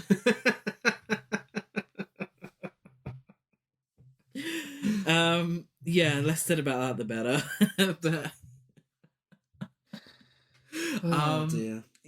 people are kind of playing into stereotypes, but I thought the whole point is we weren't meant to judge a book by its cover. Well, after a trap kills the tracker and his son, Scott finds a settlement. He's captured. Jen, now married to Venable, shoots her father with an arrow. Venable sentences Scott to darkness for trespassing and imprisons him. That night, Jen releases her father, revealing she only shot him so she doesn't raise suspicion. And she tries to get Darius to run away with her and Scott, but he refuses to leave. He's one of the people now. He's one of them now. So they show him respect, and socially he's seen as better off than on the outside world, which is really interesting, which is Mhm. incredibly interesting, which is taken pretty much directly from Midsummer. Yeah. You know, with Florence Pugh at the end, how her life was kind of better Mhm. with them despite their sort of the way they live, Yeah. not, you know, agreeing to morals and such. Mhm. Which is really interesting, but this is the last we see of Darius. Like Yeah. this is it now. Yeah. And I kind of, you know, again, it's something that's thrown out Uh-huh. there, which is very interesting, but we don't really get it resolved. No. It's like, okay, cool. Yeah. Like, I don't mind doing some of the work, Uh-huh. but I can't do all of the work. No. Rufy helps them escape before Venable and the other cultists pursue them. They discover an underground chamber full of blinded and shambling prisoners, including Luis. No, I feel like this is probably something as well. Yeah. I'm sure there's a grand metaphor here Mhm. with the prisoners being blinded and, Yeah. and being blinded being a punishment. Yeah. I'm sure that there is, but yeah, again, I'm not going to do all the work. No. Jen Mercy kills him and flees with Scott, killing several cultists, including Edith. Whilst in the pursuit, one of them says, "I can smell your juices." Like, why? What's that there for? Why? Shut up. Did you watch Silence of the Lambs recently? You know, I mean, her being from West Virginia is quite a big part of Yeah. Silence of the Lambs. You know, and there's that famous scene where Hannibal Lecter. Well, they're all famous scenes. It's my favorite film of all time. But there's this famous scene where Hannibal Lecter makes fun of her from being from West Virginia. Was your daddy a coal miner? You know. Yeah. Again, very interesting, but I feel like maybe I'm doing too much of the work with that. Maybe that's a bit Yeah. of a stretch. But if they really wanted to do a nod to Silence of the Lambs, it should have been "I can smell your cunt." That would Yeah, have of really... course. But I feel like it's a film that just doesn't want to go there. No. Like, there's quite violent parts in it, but if you're going to portray people in a certain way, just have them say it. Just Yeah. have them say Yeah. it, you know? What also makes me laugh during this scene is Scott asks Jen about, you know, what's next. And she says, "What matters now is the next choice. That's what I've learned on this mountain." I'm like, what the fuck does that even mean? That girl. What matters now is the next choice. Of course. We all She know that. is going to, with her new life, she's going to make live, laugh, love signs and sell them for cheap. But she didn't have to climb a mountain for us to get it. For you to realise, should I say, that the next choice is the most important. That's all that matters. Like, yeah, of course. Life is full of choices. We all make choices, but that dialogue was a choice. They encounter Nate and other armed townsmen who offer to help. The cultists attack them, wounding Jen, but Scott and Jen escape. Several months later, Jen and her father have returned to their normal lives. And they have a conversation. And she said, "Oh, and don't forget, it's pizza and movie night. The boys picked something with inbred cannibals." And the dad's like, "Oh, again." Oh, I was not wrong turn 6. Seriously, I genuinely, that was supposed to be so clever.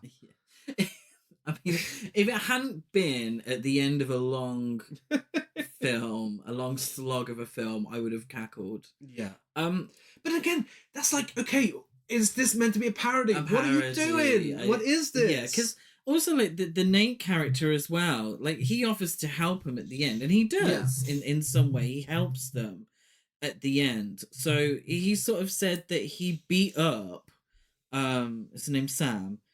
Scott. He beat up Scott to prevent him from going into the woods and to prevent him from getting killed, because inevitably they would. Again, we'll just explain. Just say it to him. Explain that. And what I don't understand is why no one ever contacted the police. No. Like, no one throughout the whole of this, none of the townsfolk, even though they knew of this happening, none of them contacted the police in any way whatsoever.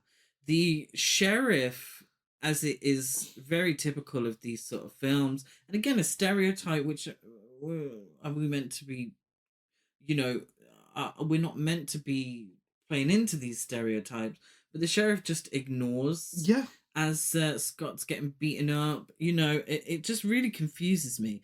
And then at the end, Nate, he's thankful that Jen pretty much diagnosed his liver issues. Yeah. Yeah. In a highly condescending way. Uh-huh. But he's very thankful. He offers them some I assume alcohol Uh-huh. from a jar. I'm assuming it's some homemade moonshine. He offers them to celebrate, and they turn their nose up at it. Yeah. And they're like, "Ooh," like it's like, what are we doing here? Yeah. What are we saying? But the tone is confused even more when Mm. Jen visits her stepmother, but finds her in the process of welcoming Venable and Rufy to the neighborhood. Venable is dressed sharp and modern. Yeah, Where where he got those clothes? Where did he get the clothes from? Who knows? Jen has a vision that Venable kills her stepmother and the boys, so she jumps across the dinner table and murders him. And again, it's kind of played for laughs. It's like, oh my god, look at this quirky quirky daydream scene. Yeah, It's like, yeah. Okay. Okay, Alice, calm down. Yeah, it's like, and then after that, Jen confronts Venable, who notices that she's pregnant with his child. I was like, okay, what are we doing here? One minute you're trying to be funny, that's actually quite serious. Yeah. You know, he asks Jen to return with him to the Foundation. She agrees on a condition that Venable never again interfere with her family. What? Well, I realised at this point, so did Darius give Venable her details? Yeah, he must have. Must have. Yeah. For him How does he know where she lives? Yeah. Or did Nate do it? But it So it's must like, be... who's in on this? But then I question, like, so how close did they... I don't feel like they lived that close to the Appalachians. So he must have travelled a long way. Yeah. So Darius must have specifically given him details of Jen. So now is Darius a bad guy in the film? I mean, Darius was long gone by this point. We don't see him. But the insinuation is that Darius is in some way, you know, kind of grassed her up. Oh, yeah. To him. Yeah. And put her and her family in danger. Yeah. Like, what's Darius's issue? Yeah. So Jen, she agrees to go with him, and she, Venable, and Rufy leave, driving away in an RV. As the end credits roll, Jen causes the RV to crash into a parked car. She stabs Venable to death and kills the other cultist and the RV driver as well. She then takes Rufy's hand as they walk back towards her family home. So this all happens as a Lana Del Rey coded version of This Land Is Your Land plays. So performed by the guy who plays Scott's daughter. Yes. And now he's pretty famous. Yeah, Matthew Modine. Yeah, Matthew Modine. I think he was in an Altman film, if I remember correctly. It might have been Streamers. But yeah, so the song itself, so it's a cover. I think it's Willie Guthrie did the original. So the song is a scathing condemnation of the very idea that land can be owned and treated as property. Yeah. So it's in keeping with what we've seen in the film and about land and class and such.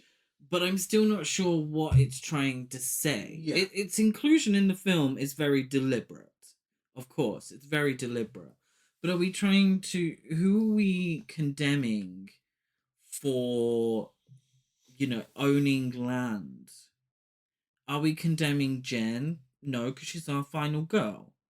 Are we condemning the townsfolk? No, because they're redeemed by the end. Yeah. And the whole point is that they didn't actually need redeeming because they weren't bad people. Yeah.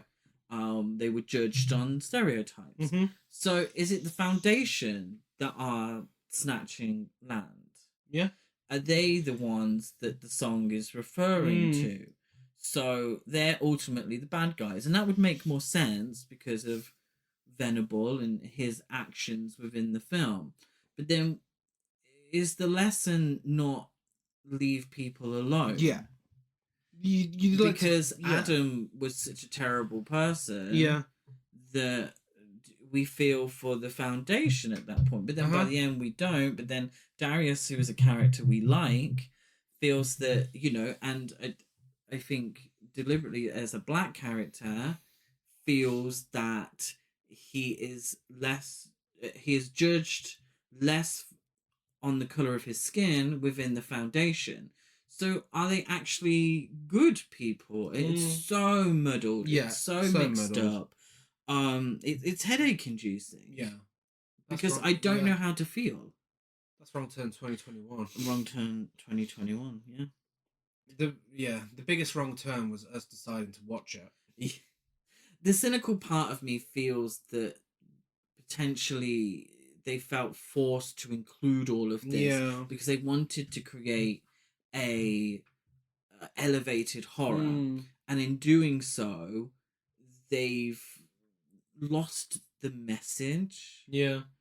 And it's such a shame because I feel like Wrong Turn 2003 and horror film in general had that capacity to speak on these things.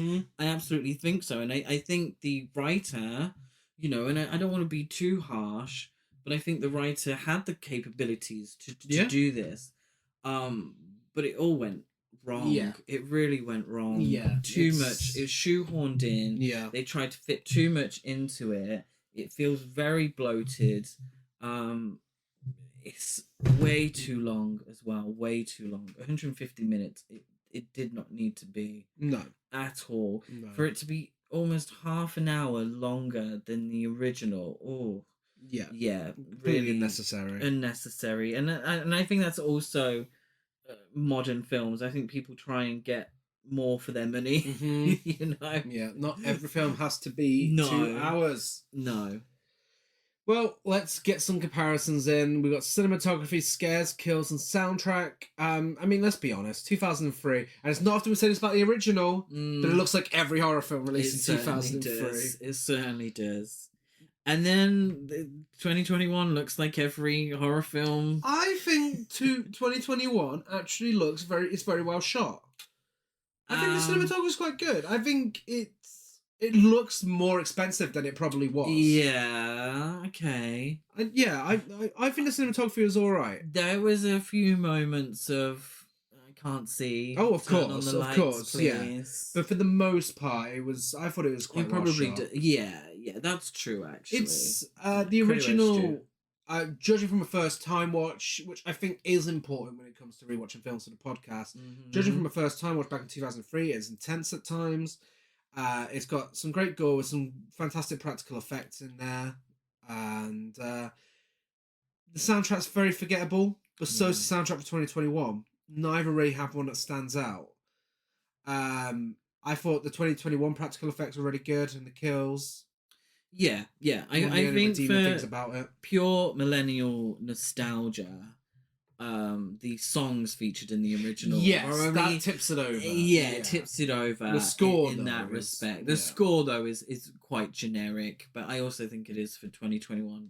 Yeah. I don't have to say every month that I do struggle to remember a lot of soundtracks unless they're really out there.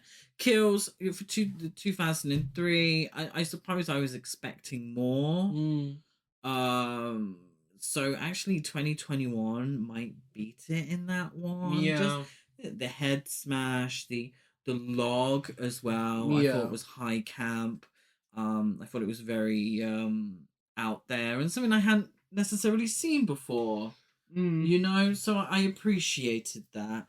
And then with Scares, I didn't find either film particularly scary. I suppose if I watched it in 2003, I may have found the original scarier. I'm a bit stuck on that. Well, going from a first time watch for me, it's definitely the original. Yeah. So, I mean, I would give cinematography to 2021. Personally, Yeah, I agree. And the kills, but yeah, as far as scares and soundtrack go, I'd give it to 2003. Yeah, it's got Queen. I loved Queens of the Stone Age in 2003, so yeah, give it to that. Just for the CD Yeah. alone. Get into the characters. We have Jessie, played by Eliza Dushku in 2003, and Jen, played by Charlotte Vega in 2021. Eliza Dushku, the most 2003 girl you'll ever see. Yes.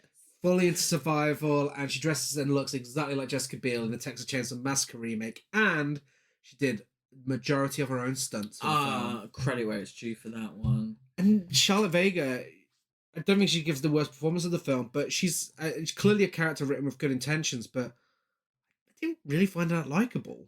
No, I didn't find her likable. I felt that Jessie was a little one-dimensional. Yes. And I think Jen had too many dimensions. Yes. There was too much going Yeah. on.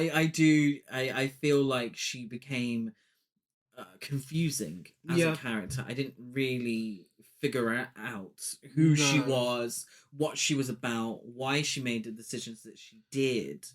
And there was a time she came across as really condescending.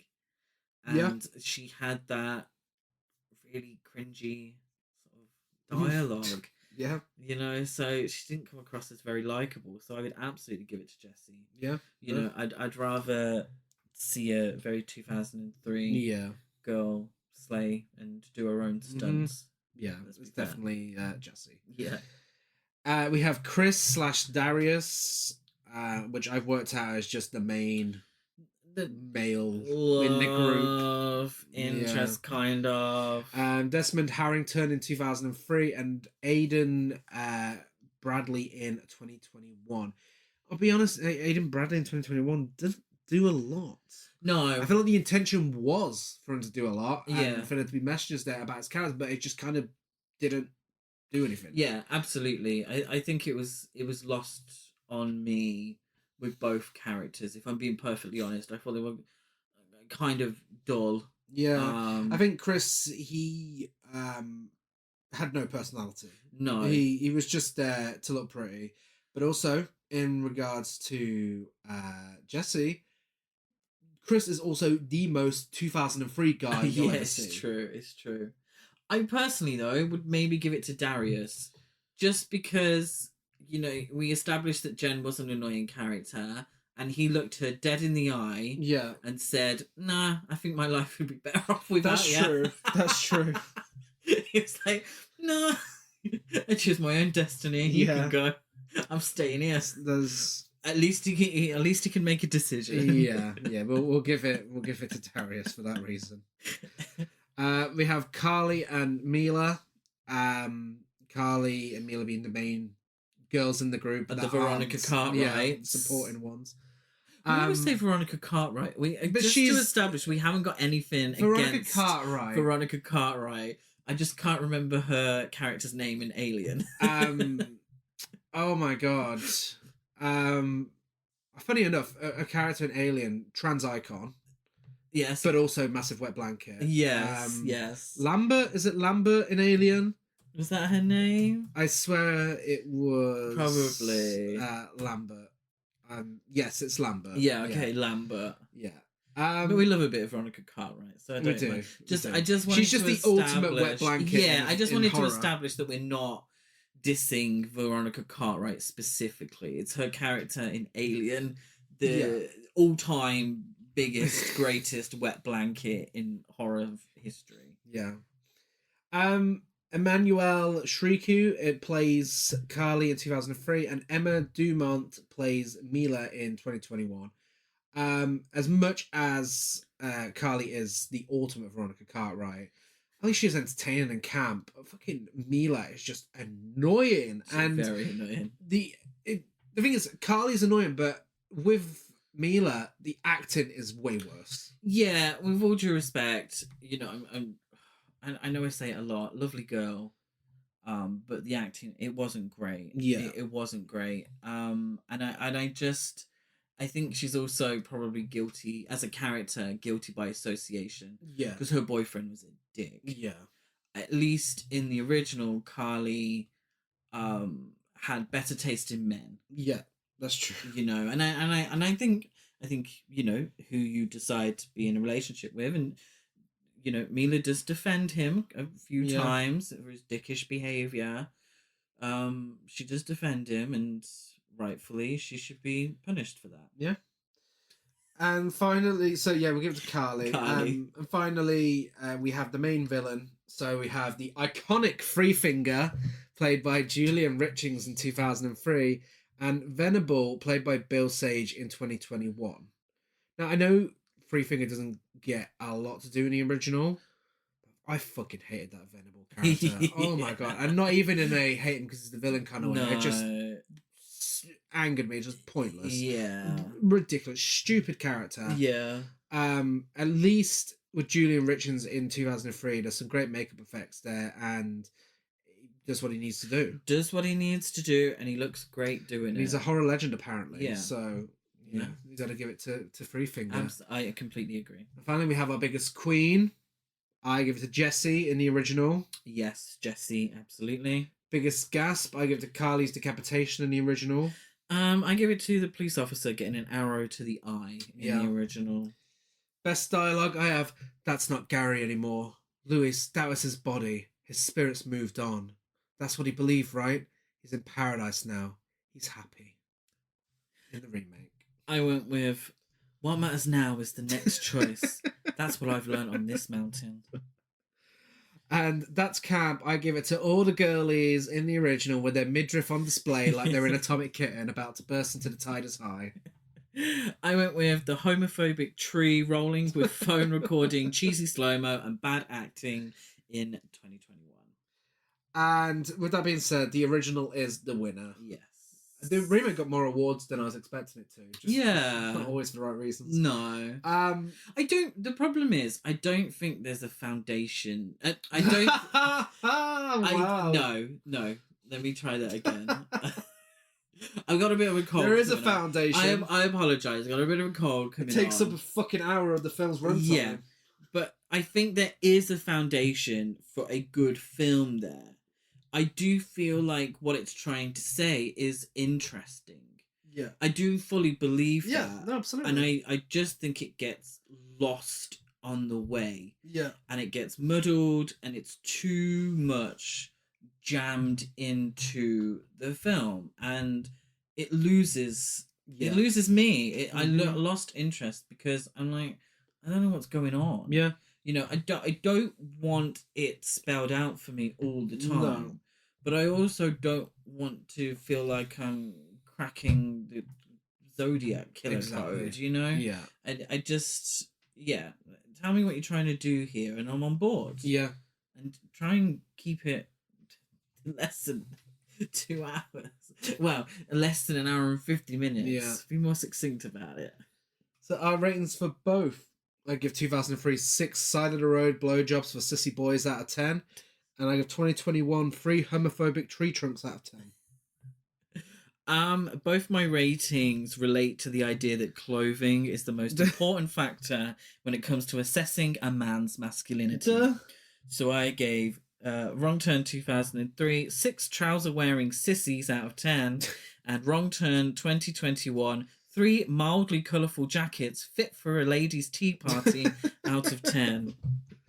And where to find both films. So 2003 is on DVD, video on demand, and Plex. And 2021 is on Blu-ray, DVD, video on demand, Shudder, Freevee, and Plex. And if you enjoyed the original, I recommend checking out the Texas Chainsaw Massacre remake. And if you enjoyed the remake, I recommend checking out Midsommar. Very simple, because that's what they're trying to be. Yeah, I completely agree on Midsommar. And if you enjoyed the original, I recommend checking out the Hills of Ice remake. Yeah. 3 years later, I think it does something very similar, but elevates it. Yeah, definitely. We are Horror Cult Trash over on Facebook, Instagram, and TikTok, and Horror Cult Trash on Twitter. I'm Dead at Gaz92 on Letterboxd, Gazmo205 on Instagram, and GazChris92 on Twitter. I am Chris Barker823 on Letterboxd and Instagram. And we are Gasp Horror Fest across all social media as well. Thank you if you came along to our T-Town screening. We are very excited to bring the main festival back in June. Go have a look at us and find out what it's all about. Yeah, check out the trailer that's up now on socials. And come and join us. More the merrier. Yeah. Give us a rate, review, subscribe on iTunes, like, follow, and everything else. That's the end of March. Next week. That's gone fucking quick, hasn't it? It has. Next week, it's Found Footage Month. Oh. It is the month you've all been waiting for, where Chris is going to be converted into a big found footage fan when he realizes he actually likes more found footage films than he hates. Oh. Very fitting next month, original versus remake, we should probably tell you, is going to be Wreck. And the one that they made because people can't be asked for subtitles. They're allergic to subtitles. Yes. And if you have accessibility issues, then it's great that they made Quarantine for you, and I'm glad that you can watch it comfortably. Next week, we're going back to the woods. Why? We are talking the Blair Witch Project and Blair Witch, the sequel, the requel. What better way to start Found Footage Month than with quite possibly the most iconic found footage film ever made. It's requel that I've never watched. Yeah. And if you would like to prepare for that, we very early on did a podcast episode on Blair Witch 2, Book of Shadows. Blair Witch 2. This is very much not a found footage film. No. But it is related to this week's episode though, because it is in the woods and it is a bit of millennial horror that is definitely post Scream. We might have to watch that again. Oh, Jesus. Should we do a triple bill? Yeah. Ooh, exciting. We'll be back same time, same place in the woods next week. Bye.